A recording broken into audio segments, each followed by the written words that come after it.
오늘 갈라디아서 1장 6절 말씀으로 봅니다.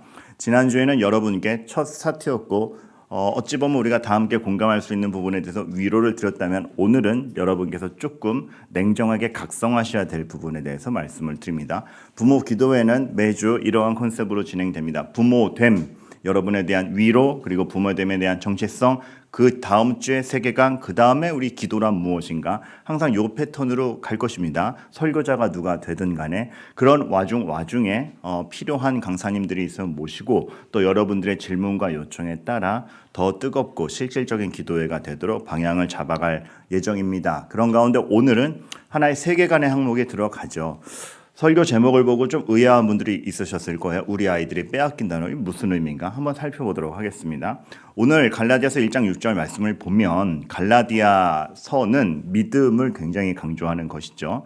그리스도 안에서 우리의 행위가 아니라 믿음으로 말미암아 정말 그리스도만을 바라보는 참신앙이 무엇인가를 논증해 가는 것이죠. 그런데 갈라디아서를 보면 오늘 말씀에도 보고 그리스도의 은혜로 너희를 부르신 이를 이같이 속히 떠나 다른 복음 따르는 것을 내가 이상히 여기노라라고 되어 있습니다. 분명히 알렸고 그리스도가 무엇을 하셨고 그리스도를 믿음이 무엇인지 다 가르쳤음에도 불구하고 다시 돌아서는 사람들이 있는 것입니다. 본인이 익숙했던 유대교의 방식대로 혹은 비슷한 단어를 쓰는데 저게 더 멋진데 나한테도 납득이 되는데 싶은 걸로 쭉쭉쭉 뻗어가기 시작한 겁니다. 바울이 걱정이 됐던 것이죠. 어떻게 내가 이렇게 분명한 진리를 전했는데 속히 떠날 수 있는가? 이 갈라디아서의 주제 자체는 나중에 이 믿음과 행함, 복음에 대한 문제는 교리적으로 다룰 기회가 있을 겁니다. 그런데 오늘 우리가 이 부모 기도회라는 초점에 맞춰서 살펴봐야 될 것은 사람이 얼마나 진리를 쫓아가기보다는 자기 익숙한 것으로 획 돌아갈 수 있는지에 대한 그 지향성, 그리고 그런 와중에 얼마나 교묘하게 이 시대에 말이 꼬여 있는지를 여러분과 함께 살펴보려고 합니다. 이 시대에도 마찬가지였는데 같은 구원자, 메시아, 믿음이란 단어를 사용하는데 그 뜻의 풀이가 완전히 다른 겁니다. 똑같은 것인 줄 알았다가 완전히 다른 것으로 가는데 다른 것을 깨달았으면 돌아와야 할 터인데 사람은 쉽사리 돌아오지 않습니다. 왜? 자기가 납득하고 자기가 마음에 든 게 결정이 되면 무엇이 진리이냐를 따지기보다 본인에게 익숙하고 편하고 본인에게 납득이 가는 거 혹은 자기 편을 들어준다라고 생각하는 거에 확 꺾이기 쉽기 때문에 그렇습니다. 우리가 그렇고 우리 아이들이 그럴 수가 있습니다. 그래서 이런 생각을 해보게 되는 거죠. 결국은 사람은 많은 경우에 자기에게 동의되는 것을 따르는 것 아닌가? 이런 생각이 드는 겁니다. 이제 유명한 학자님을 만난 적이 있어요. 근데 그분을 뭐라 그러는 게 아니고 뭐라 그러는 거네요, 결국. 그런데 그분이 공부한 경로와 독서의 방식을 쭉 고찰하다 보니까 결국은 여러 책이 있었지만 본인이 동의되는 것만 쫓아간 겁니다. 결국에는 그걸 본인도 인정을 해요. 그거를 넘어서기가 너무 어려운 게 결국 인간이다라는 말씀을 스승님으로부터 들은 적이 있습니다. 그러니까 그 논리 하나하나가 결국에 자기 생각의 확인일 뿐이지 더 넓은 지경으로 간다? 별로 없다라는 말씀을 들은 적이 있습니다. 그런데 여러분, 그걸 넘어서기 위해서 하나님께서는 그걸 넘어서게 하기 위해서 은혜요, 기적이요, 십자가가 있었던 겁니다. 은혜, 너희들이 입력하고 너희들이 갖춘 것으로 결과하지 않는 하나님이 부여해 주심으로써 이런 게 있었어? 사람으로서는 생각지 못했던 이런 방법과 길이 있었어라는 은혜가 있는 것이고 기적을 보여주신 것도 신기하지 그게 아니라 너희가 보는 것 이상의 일들이 일어나고 있다. 그 나침판으로서 하나님을 가리키는 기적이 있었던 것이며 십자가라는 방편이 있었던 것이죠. 죽었는데 우리를 살리는 길이 돼? 한 시대를 지배하고 주가 된다라는 것은 주님이 된다라는 것은 무언가 제압하고 하나의 위치를 차지하고 높은 자리로 올라가는 건 줄 알았는데 완전히 낮아져서 죽어가는 길이 오히려 구원의 길이 돼 사람의 상상력과 사람의 어떠한 기준치를 넘어서는 일들을 사실 복음에서 보여주셨던 것이죠. 그래서 우리가 믿음이 있다라고 할 때는 내가 가지고 있던 인간의 집념과 인간의 상식을 깨트렸다는 뜻이 됩니다. 그래서 자기 부인이라는 말이 나오는 거죠. 인간이 생각할 수 있는 것을 넘어서서 하나님이 하시는 일을 쫓아가는 것. 내가 동의되는 사실뿐만 아니라 전혀 새로운 하나님의 길, 우리가 죄로 인해 잃었던 것에 대해서 찾아가는 것. 그것을 보아가는 겁니다. 그럼에도 불구하고 오늘 바울의 말을 보면 끝끝내 자기 생각을 넘어서지 못하는 사람이 있는 것이죠. 우리도 그럴지 모르겠습니다. 우리도 어느새 우리가 언젠가 설교에서도 봤지만 익숙한 감옥을 찾아가지 새로운 하나님의 약속을 쫓아가는 것을 굉장히 낯설어 합니다. 그래서 어떤 경우에 진리를 따르기보다 본인을 만족시킨 진리를 따릅니다. 이것이 굉장히 큰 것 같습니다. 제가 그 말씀 드렸죠. 누군가 상담하러 올 때 꼭 그러신 분이 있다고. 상담하러 오셔서 부족하지만 저의 조언과 기도와 위로를 가득 받아 자기 생각을 깨고 돌아가시는 분이 있습니다. 그런가 하면 상담하러 오셨는데 어떤 조언을 해줘도 되질문하는 분이 계시죠. 그분은 상담하러 오신 것이 아니라 뭐죠? 자기 생각을 확인하러 오신 거예요. 그래서 제가 선생님 말씀이 맞아요 할 때까지 안 갑니다. 내 결론이 맞죠? 아니 근데 목사님 말 맞는 건 알겠는데 진리를 따르기보다는 본인 만족의 진리를 따르고자 하는 게 사람의 성향인지 모르겠습니다. 그래서 우리가 우리의 사견대로가 아니라 하나님의 말씀대로의 원리가 무엇이고 그것을 쫓아가는 거 너무나 중요한 것이죠. 하지만 사람이 거기서 많이 실패합니다. 그리스도의 은혜로 너희를 부르신 이를 그걸 가르쳐 줬는데 이걸 속히 떠나 다른 복음으로 따르는 거 내가 이상하다. 여러분 그래서 교회는 이거를 위한 애씀과 면밀함이 있어야 됩니다. 그래서 여러분에게 너무 익숙한 그 복음의 사실들과 하나님의 진리를 더 알고자 하고 알아도 더 지켜내고자 하고 흔들리고자 하지 않는 애씀과 면밀함이 필요합니다. 너무 죄송한 말씀인데 그 애씀과 면밀함을 교회가 많이 놓쳤던 것 같습니다. 어떤 점에서 그러냐 하면 현대 교회에 대해 분석에 이렇게 분석한 글귀가 있어요. 익숙하지만 설명 못하는 것들이 너무 많다. 하고 있고 익숙한데 자녀가 그거 왜 해? 라고 물어봤을 때 하니까 하지가 답인. 본인에겐 익숙해 왔는데 모르는 겁니다. 왜 하는지. 그러니까 강압이 되죠. 안 나와. 단어도 마찬가지, 우리의 신앙도 마찬가지입니다. 거룩. 너무 익숙한 단어죠. 하지만 엄마 거룩이 뭐야? 새신자가 거룩이 뭐예요? 은혜가 뭐예요? 알 듯한데 설명을 못하는 겁니다. 그러니까 우리가 신앙을 개념적으로 알고 있고 익숙한 데 있는 건 맞는데 그거를 정말 더 구체적으로 실천하거나 설명하거나 진리를 모르는 사람에게 그걸 설명해 본 일이 너무나 없는 것입니다. 저는 그래서 이런 부분이 되게 조심스러워요. 교회가 진리를 가진 나머지 설명해 보려는 노력을 안 한 채로 너무 오래 왔습니다. 교회가 진리를 가진 건 맞아요. 교회의 하나님 말씀의 선포가 맞아요. 근데 맞다라는 그 사실 때문에 맞으니까 더 이상 설명이 필요 없는 겁니다. 우리끼리는 맞잖아. 하나님 계시고 예수님 믿어야 구원 받지. 근데 그 너무나 자명한 사실이다 보니 그거에 한편 우리가 방심해서 그거를 애시당초 모르는 사람에게 설명해 보려는 노력도 안 했고 우리도 어느새 그게 너무 당연하다 보니까 그거를 더 성장시키고 더 구체적으로 우리 삶에 실천해 보는 거를 안 해왔던 공백의 기간이 있습니다. 저는 그렇게 봐요. 그 공백이 확 티가 난 게 언제라고 보세요? 전 코로나 때라고 봐요. 무수히 떠나가는 젊은이들한테 이렇게 설득되는 말 한마디 하지 못했습니다. 그리고 갑자기 달라진 환경에서 새로운 대응을 해야 되는데 뭐가 마저를 몰랐지 않습니까? 기준이 있었고 설명해 왔고 믿음이 무엇이다라는 분명한 견지가 있었다라면 상황이 바뀌어도 우리가 해야 될 것을 알았고 떠나가는 청년에게 설명할 수 있었고 교회가 왜 이래라는 항변에 우리가 해줄 말이 있었을 것입니다. 없었죠. 그만큼 우리의 고민이 적었다라는 것이 굉장히 반증이 됐었습니다. 그래서 이런 설명해 보려는 노력을 안 하다 보니까 해야 돼는 남았어요. 근데 여기에 왜? 라고 물어보면 잘 대답 못해요. 왜? 꼭 그렇게 해야 돼? 해야 돼. 우리 굉장히 많이 우리가 놓쳐버린 것들이 분명히 있다라는 사실이죠. 지금은 이제 이런 얘기도 들어갔는데 이해를 돕기 위해서 아주 간단한 예와 들어드립니다. 처음 핸드폰이 도입됐던 시기만 해도 이런 말들이 있었죠. 핸드폰으로 성경 보는 거 아니야. 그렇죠. 왜냐하면 성경은 이렇게 거룩하게 종이책을 펴서 봐야지 핸드폰으로 성경을 보다 불경한 것처럼 여겨지던 시절이 있었습니다. 지금도 그러실 수도 있고.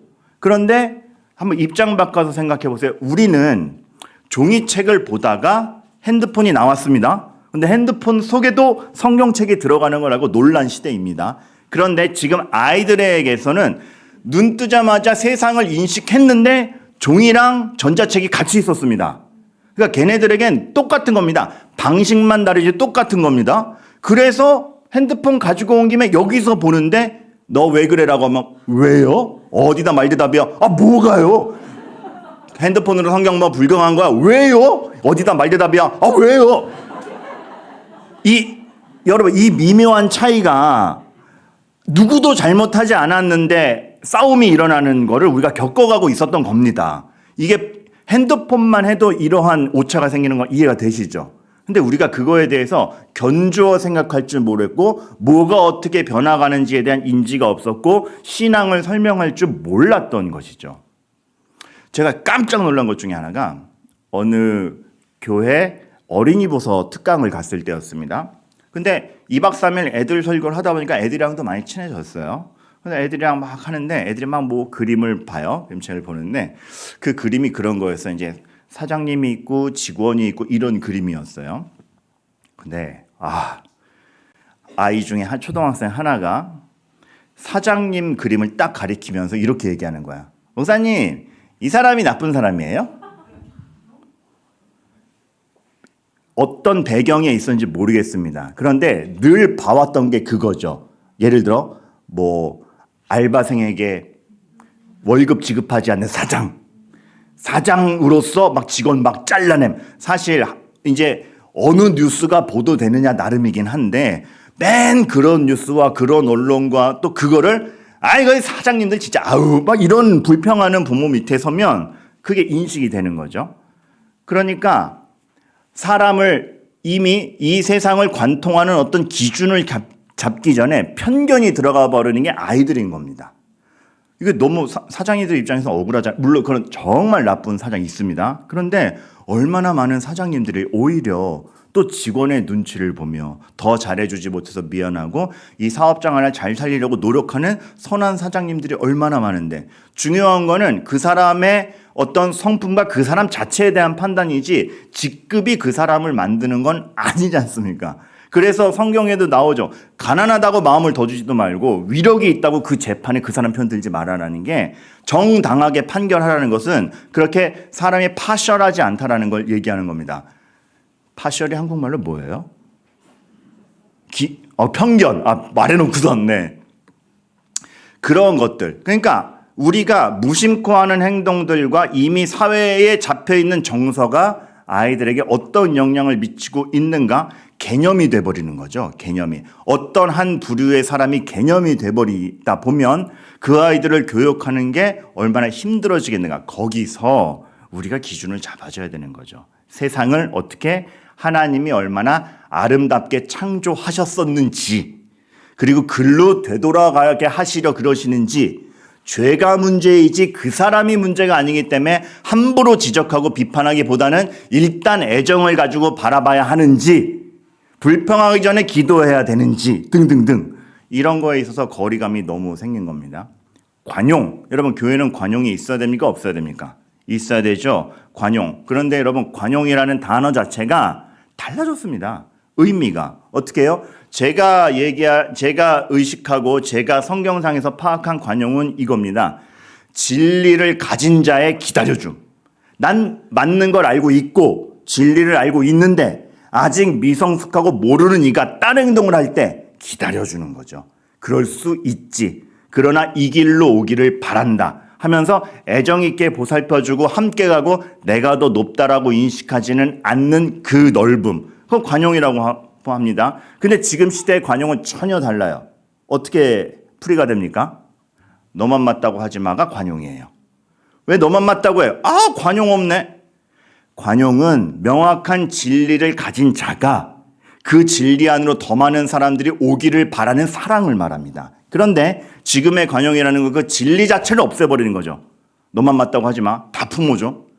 그 단어가 정상이 되는 시대가 점점 오고 있을 때에 우리 아이들과 어떤 대화가 될지, 우리가 가지고 있는 공평의 개념과 아이들이 가지고 있는 공평의 개념이 다른 날이 이미 왔고 반드시 오고 거기서 대화는 엇갈릴 겁니다. 제가 당연하게 설교하는 거에 대해서 누군가는 아멘하지만 누군가는 정서적으로 오해하고 거슬릴 일 이미 또 있고 앞으로 더 심해질 수 있습니다. 거기에서 우리가 정말 명확하게 해가야 되는 것이죠. 저는 참 안타까운 게 요즘에 아이들 사이에서 예의 없음이 멋진 걸로 표현되는 게 너무 안타까워요. 많은 것들이 예의 없고 무례하게 그러는데 멋지다. 그래, 우리를 억압하지 마. 예의 없음과 진짜 멋짐은 다른 개념인데 예의 없음 자체가 멋짐이죠. 조언이 참견이 되고 정말 좋은 권위를 못 받거나 아니면 우리가 보살펴주는 걸 못 본 결과일지도 모릅니다. 하지만 너무 안타까운 게 이미 쏠려있는 생각들이 조언이 다 참견이 돼버린 거죠. 그러니까 저 때만 해도 어릴 때 어른이 얘기를 하면 듣기 싫은 소리라도 일단 이렇게라도 들었죠. 지금 바로 나오죠. 참견치 마요. 당신 일 아니면 가요가 나오죠. 그런 것들 굉장히 많은 게 무너져 있는 걸 봅니다. 어른의 개념이 다르죠. 누가 어른인가? 나보다 잘나면 어른이고 나에게 유익을 주는 게 어른이지 우리가 생각하는 어른이 아닌 겁니다. 이것도 되게 설명하기 힘드네. 우리가 하는 어른이 아닌 겁니다. 근데 다 알아들으셨죠? 문신. 교사대학 때 한번 해드린 적 있죠. 어떻게 달라진다? 문신. 우린 문신했다 그러면 뭐 화들짝 놀라죠. 여러분 그러지 않겠어요? 제가 이제 여름에 설교하다가 더워서 팔 이렇게 했는데 여기 용이 막 나와. 교회 안 나오시죠? 이렇게 목을 긁었는데 여기 막 사마귀가 문신으로 나와. 교회 안 나오시죠? 그냥 그 자체로 화들짝 놀라죠. 그런데 지금 10대의 일정 부류에게 문신 놀라는 게 아닙니다. 뭐? 디자인. 그래서 어떻게 예쁘게 하느냐가 관건이지 못하게 하는 건 이해가 안 되는. 그래서 여기서 이제 이게 달라지는 거예요. 여기서 우리는 아휴가 나오잖아요. 그런데 아휴가 나오는 순간 애들은 이제 왜요도 안 하는. 그러니까 이게 이런 힘든 시대가 된 겁니다. 거기서 우리가 어떻게 품어주고 어떻게 설명을 해가야 되는지 굉장히 많은 숙제가 생긴 겁니다. 굉장히 많은 숙제가 생겨오고 있었는데 우리는 우리의 것을 설명해 오는 고민을 너무 안 한 거죠. 하던 대로만 한 거죠. 제가 좀 깜짝 놀란 게 아니고 뭐 이미 그런 경우가 많았는데 이런 사회 정서와 사회적인 사조가 이미 지배하고 있다 보니까 성경도 하나님의 시점이 아니라 꼬여보게 되는 겁니다. 제가 그래서 큐티반 때 그 얘기 해드렸죠. 성경 해석은 하나님의 성품과 시각을 기준으로 해석이 돼야지 우리 기준으로 하면 안 된다고. 대표적인 거 1달란트, 2달란트, 5달란트. 왜 차별을 해서 사단을 내? 딱 그게 나와요. 딱 이미 공평치 못했다. 이미 전제가 틀렸다. 나쁜 주인이네. 그래서 성경 적용도 1달란트 가진 이의 비애에 대해서 막 공감해주는 그게 나와요. 그리고 여러분들이 지금 하시는데 너무 놀란 게 그런 주석이 인쇄가 돼서 나오고 있어요.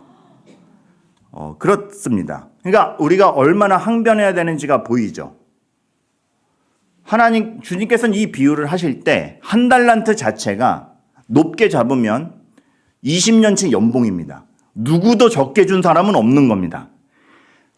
왜 1, 2, 5이란 비유를 했느냐? 다양성, 사람마다 다름, 그리고 주인의 지극한 관심. 왜? 이 아이가 감당할 수 있는 게 얼만큼인지 아는 주인의 배려. 사실 이런 것들의 정서가 모여져서 그 당시에 되었던 비유인데 지금의 정서로 보면 딱 이거 하나 보이는 거죠. 차별. 그래놓고는 해석이 그 1달란트 가진 자의 비애를 하느냐. 주인이 잘못했다. 우리는 그러지 말아야 된다. 이렇게 되다 보면은 여러분 진리가 훼손되고 어지러워지는 순간 금방입니다.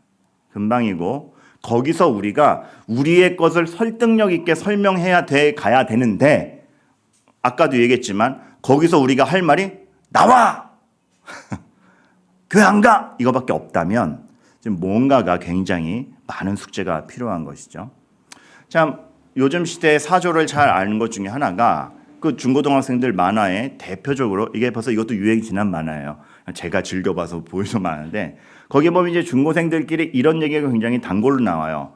그 밑에 후배가 선배가 이렇게 막 명령하고 야 뭐 이렇게 얘기하면 1, 2년 먼저 태어났다고 잘난 척하지 말란 말이야. 이 말이 딱 나와요. 근데 그거에 대해서 굉장히 시원하게 공감을 하죠. 요즘 세대 애들은. 두 가지가 있습니다. 1, 2년 먼저 태어난 사람들이 1, 2년 먼저 태어났다라는 그 아량과 권위가 뭔지를 제대로 못 보여준 실수 하나. 근데 그럼에도 불구하고 1, 2년 늦게 태어난 자들은 사실 성경의 기준대로 했다라면 나보다 잘나서가 아니라 정말 그 존재 자체로서 내가 겸손히 인정해주고 모자라지만 내가 오래 참아주면서 함께 가는 그러한 아량 따위는 서로 간에 없는 겁니다. 서로 간의 실수죠. 어른다운 어른이 없는 것도 실수지만 자기가 존경할 만하고 어울릴 만한 사람과만 어울리겠다는 시대 사조에 이미 지배받은 아이들의 정서. 이 두 가지 충돌이 굉장히 있는 것이죠. 그래서 여러분께 요구 드립니다. 진리에 대한 선명한 이해가 먼저 필요해요. 훅 다시 익숙한 거를 맞닥뜨렸을 때 혹은 저게 더 신선한 개념 같은데 끌려가지 마시고 우리가 아는 진리가 무엇인지에 대한 선명한 이해가 필요하고 그거를 설명하실 줄 알아야 됩니다. 그리고 그걸 설명할 줄 안다라는 것은 다윗과 같이 내가 살아봤는데 하나님 말씀이 맞아라는 삶이 함께 가는 것이죠. 그래서 여러분들 좋은 예시가 필요합니다. 어떤 아이가 한 직분을 보고 일방적으로 나쁜 사람이죠라고 하지 않게 좋은 예시를 먼저 보여주는 거. 누가? 우리가. 좋은 예시. 하나님의 선함은 이런 것이다. 오래 참았을 때 나도 기쁘고 저 사람도 산다. 나는 등등등. 그러니까 우리는 좋은 예시를 보여주기보다는 받았으면 맞받아치는 거에 되게 익숙한 사회죠. 근데 우리 아이들도 그렇게 할 것인가? 그래서 사이다만 맛보게 하는 인생을 살게 할 것인가? 다 하고 있지 마. 인가? 아니면 다른 좋은 예시들을 보여가야 될 것인가? 그러기 위해서는 아까도 얘기했지만 설명 능력이 필요합니다. 뭐에 대한? 하나님의 진리와 가치에 대한. 주일의 광고 시간에도 잠깐 설명했지만 성경 전반에는 하나님의 권위에 대해서 그렇게 나오는데 이 시대는 권위 자체를 부정하는 시대 아닙니까? 거기서부터 설명해 가려면 뭐부터 설명해 가야 됩니까? 많은 숙제가 있죠. 이미 권위에 찌들리고 권위주의에 상처받은 애들이 나와가지고 앉아있는데 하나님의 권위를 설명한다? 어른 말은 들어야 돼. 납득이 안 되는 거죠. 그 아이가 못돼서가 아니라 납득할 행간을 못 줘서입니다. 우리가 얼마나 풍부하게 설명해야 됩니까? 설명 능력을 갖췄다라는 것은 말을 잘한다는 것이 아니라 풍성해진다는 겁니다. 그래서 나에게 이만큼의 희노애락이 있고 희노애락이 있는 만큼의 사람에 대한 이해가 있고 그렇기 때문에 이 아이의 입장에서 이렇게 설명할 수 있고 공감해주는 능력이 많다라는 게 설명 능력입니다. 말을 잘한다는 게 아니라. 근데 우리는 그러기엔 너무 내 삶만 바쁘고 뒤돌아볼 새가 없는 거 아닌가? 저는 왜 시간을 정해주고 큐티를 하라고 권고해드리냐? 왜 구분된 시간에 기도를 하라고 권고를 드리냐? 종교 활동이어서가 아니라 그렇게라도 확보하지 않으면 여러분은 풍성해지는 시간 없습니다. 고지고대로 다시 휩쓸려서 오늘 하루 살다가 끝날 겁니다. 우리는 그러지 말아야 되는 겁니다. 되게 중요한 사실인데 낙인 찍히길 두려워하지 않아야 됩니다. 낙인 찍히는 언어를 사용하지도 말아야 됩니다. 이게 무슨 뜻이냐? 여러분, 시대 정서가 다 이렇게 몰려가고 있는데 한마디 삐딱하면 너는 차별주의자야, 너는 막 보수주의자야, 막 이런 얘기를 듣기에 쉬운 시대입니다. 그죠? 뭐 하나만 삐딱하게 얘기하면. 그래서 어쩔 때는 내 소신이 있고 성경에 말하는 바가 이게 맞는데 낙인 찍기가 들어서 용기 있게 그거 탁 얘기 못할 때가 있습니다. 하실 줄 알아야 됩니다. 아니 이게 분명해. 근데 밑에 줄에 낙인 찍히는 언어 사용하지 말기라는 건 우리는 또 그거 조심해야 돼요. 지혜롭다라는 것은 감정이 먼저 나가지 않은 겁니다. 어떤 내가 반대하는 사실을 훅 접하면 열부터 받죠, 우리는. 그거 아니야! 낙인 찍힐 수 있는 공간에 내 개념을 설명하려면 얼마나 더 풍성한 설명을 해야 되고 그 설명을 하는 나라는 사람이 신뢰 있어야 됩니까? 의견은 다르지만 그래도 민근이가 얘기했거든? 그러한. 그러니까 우리는 뱀같이 지혜롭고 비둘기같이 순결하다라는 말씀이 사실 얼마나 많은 걸 함의하고 있는지를 봐야 됩니다. 그리고 여러분, 주님의 믿음을 확고히 하는 가운데 이 세상이 어떠신지에 대한 이해, 그리고 하나님께서 여러분에게 허락하신 모든 정서적 감동과 지적 만족들도 누려가시기 바랍니다. 하나님의 세상을 이해한다라는 차원에서. 그러니까 어떤 의미가 있냐면 여러분은 부여해 주셔야 돼요. 하나님은 여러분을 하나님의 예배를 최우선이요 중심에 두셨지만 그걸 중심에 둔 가운데 원래대로 생육하고 번성하여 땅에 살아가라는 평일의 삶도 주셨잖아요. 그래서 우리가 안 믿는 사람과 함께 엮어가는 삶의 테두리에서 이 공감대가 무엇인지, 일반 정서가 무엇인지, 믿음 없는 사람들의 고통과 그냥 사실 나도 믿음 있다고 하지만 같이 신경질 내고 있는 게 무엇인지 그런 공감대가 있어야 되는 겁니다. 그래서 누군가 우리와 얘기했을 때 사실은 이게 오해하지 말고 들으셔야 돼요. 누군가 박민근과 얘기했을 때 걔 목살서 하나님 얘기만 해. 보다는 그래도 민근이는 내가 말하면은 공감해 준다? 걔랑은 얘기할 만해. 이게 먼저 나와야죠. 그게 된 다음에 근데 나는 하나님이 답이라고 생각한다가 나와야죠. 이해의 폭. 제가 서울에서 사역할 때 한번 10대 사역할 때예요. 청소년 사역자 모임이 있었어요. 어떻게 하면 사역을 더 잘할 것인가. 근데 그때 의장이 하루는 이런 거를 했어요. 오늘은 여러분 청소년 사역을 잘하시기 위해서 여러분들이 얼마나 아이들을 이해하고 있나 시험을 보도록 하겠습니다. 프린트 쫙 나눠졌어요. 걸그룹 아이돌 100명 이름 맞추기. 쫙. 근데 여러분 이게 어려운 것 같지만 그 당시 기준으로 어렵지 않았어요. 왜냐하면 소녀시대만 해도 그 당시에 탈퇴한 멤버 없이 11명이었잖아요. 그러니까 카라도 6명, 7명이었고 그러니까 그룹 10개만 잘 아면 100명 쓸 수 있는 겁니다. 이게 생각보다는 쉽지 않아요. 만점자가 딱 한 명 있었는데 저였습니다. 그래서 의장이 딱 그걸 보더니 우리 박민건 목사님처럼 정말 이 시대 문화도 알아야 됩니다. 자, 우리 오늘 적어도 이 시험 본 거는 다 외우고 갑시다. 근데 외우자는 거예요. 제가 그러지 말라 그랬어요. 쓰잘데없는 짓이다. 애들은 좋아서 듣는 걸 암기하면 이해가 될 것 같냐? 그러니까 우리 방식이 항상 이러니까 뒤처지는 거 아니냐? 되물었어요. 근데 넌 어떻게 100명을 다 외우냐? 진심으로 좋아하니까. 진심으로 좋아하니까 아는 거고 그러니까 대화가 통하는 거지 좋아하지도 않으면서 이름만 외우면 뭐가 소통이 되겠냐. 그러니까 괜히 걔네들 따라하려고 그러지 말고 우리 잘하는 걸로 하라. 그러니까 저는 이런 경험도 있어요. 걸그룹 가지고 이제 막 아이들이랑 소통하는 것도 많았지만 힙합도 되게 많이 알아요. 막 상상이 안 되죠. 저 랩하고 다녔어요. 근데 그런 거에 공감대뿐만 아니라 애들이 전혀 모르는 거예요. 장기. 애들이 좋아하겠어요? 근데 그 장기를 제가 좋아하다 보니까 그 심오함, 이 말 하나 옮겼을 때 그 디테일을 가르쳐 준 거 애들이 또 쑥 빨려들어요.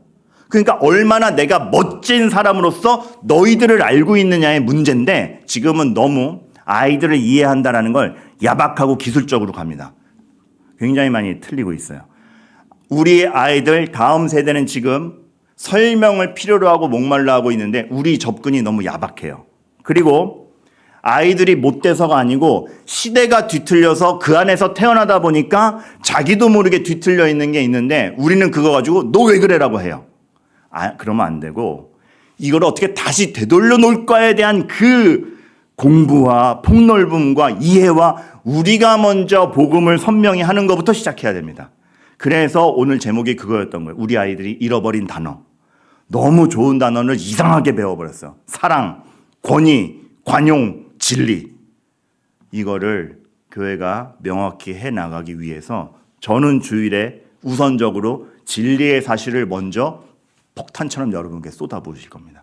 그 진리를 가지고 여러분의 삶을 사는 게 무엇인지 함께 가주시기 바랍니다. 그리고 우리가 이 시간 기도해야 되는 겁니다.